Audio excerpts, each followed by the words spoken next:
नमस्कार, good morning. कैसे हैं सभी? अपने अपने घरों में सुरक्षित हो गए इस कोरोना काल में। इस कोरोना के पीरियड में सभी को अपने अपने घरों में सुरक्षित रहना है और शासन द्वारा जो भी नीति निर्धारित की है उसका सभी लोगों ने पालन करना है, जिससे हम अपने आप को, अपने समाज को, अपने परिवार को इस कोरोना से बचा सकें और इस कोरोना चक्र से हम निजात पा सकें। इस कोरोना काल में बच्चों की पढ़ाई का बहुत नुकसान हो रहा है। इसी को देखते हुए बहुत से लोगों ने वर्चुअल प्लेटफॉर्म का प्रयोग करना शुरू कर दिया है। इसी को देखते हुए मैंने भी अपना एक चैनल अपने बच्चों के लिए क्रिएट किया है। मैं कॉमर्स से संबंधित जितने भी टॉपिक है, जितनी भी क्लासेस है, सभी के चैप्टर टाइम टू टाइम भी अपलोड करूँगा और उम्मीद करता हूँ कि बच्चे अपने घर पर ही जो है रहकर अपनी पढ़ाई को आगे जारी रख सकते हैं। इसी को ध्यान में रखते हुए मैंने आज जो टॉपिक लिया है वो बीकॉम सेकंड ईयर का एक सब्जेक्ट है कॉस्ट अकाउंटिंग। उसका एक चैप्टर है रिकन्सिलिएशन स्टेटमेंट। तो इसी चैप्टर को हम अभी आगे समझेंगे।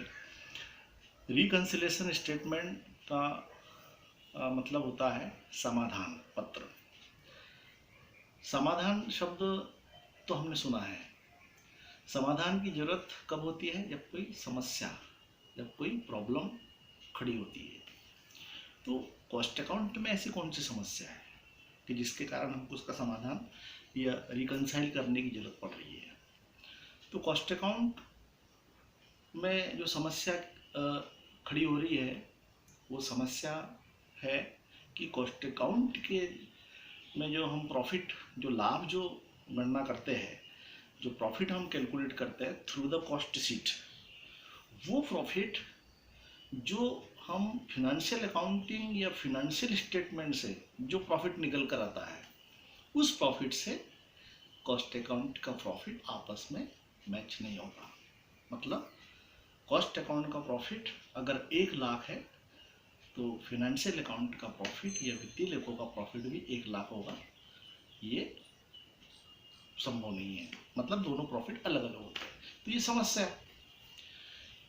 इसी समस्या को ध्यान में रखते हुए हमको इन दोनों प्रॉफिट को आपस में मिलाने के लिए या इन दोनों प्रॉफिट को आपस में एक करने के लिए, या क्या रीज़न है कि दोनों प्रॉफिट अलग अलग है, इसके लिए हमको रिकन्सिलिएशन स्टेटमेंट पढ़ना पड़ रहा है।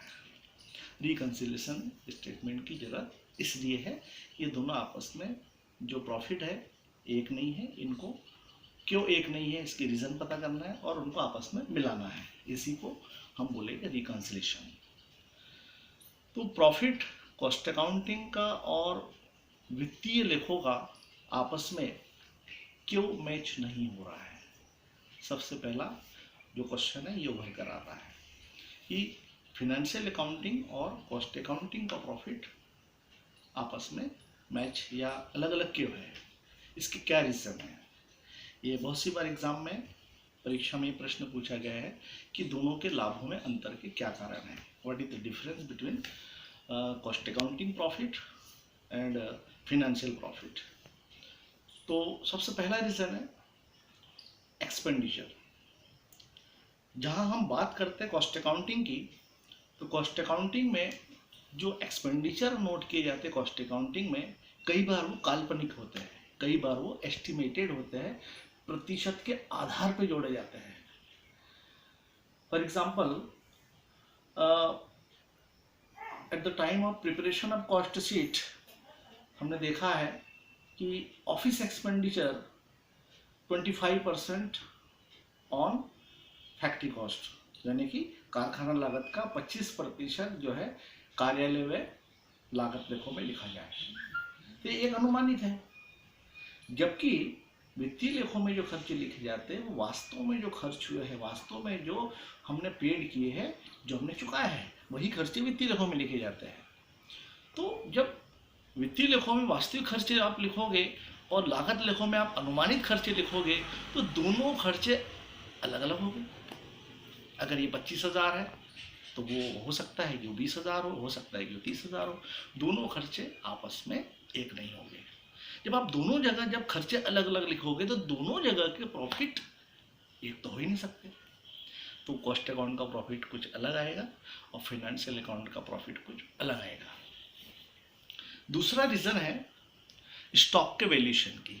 जो गुड्स या जो माल साल के आखिरी में जो बिक नहीं पाता, जो बच गया हमारे पास में, जिसको हम क्लोजिंग स्टॉक बोलते हैं, तो क्लोजिंग स्टॉक का वैल्यूएशन जब हम करते हैं तो कॉस्ट अकाउंटिंग में स्टॉक का वैल्यूएशन कॉस्ट प्राइस या लागत मूल्य पे होता है, whereas in financial account the valuation of closing stock will be valued at lower price, cost price or actual price, whichever is less or lower of the actual price or market price और cost price।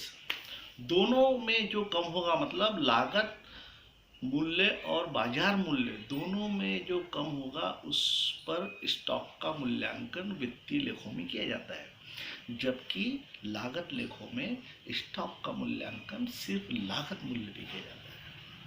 तो जब stock के मूल्यांकन की विधियां अगर दोनों जगह अगर हम अलग अलग यूज़ कर रहे हैं तो स्टॉक भी अलग अलग कैलकुलेट हो गए, स्टॉक के जो मूल्य है वो भी अलग अलग हो गए। जब स्टॉक का मूल्य दोनों जगह अलग अलग लिखा जाएगा तो दोनों जगह का प्रॉफिट भी आपस में एक नहीं हो सकता। ये दूसरा रीज़न है जिससे लागत लेखों का और वित्तीय लेखों का लाभ आपस में एक नहीं होगा।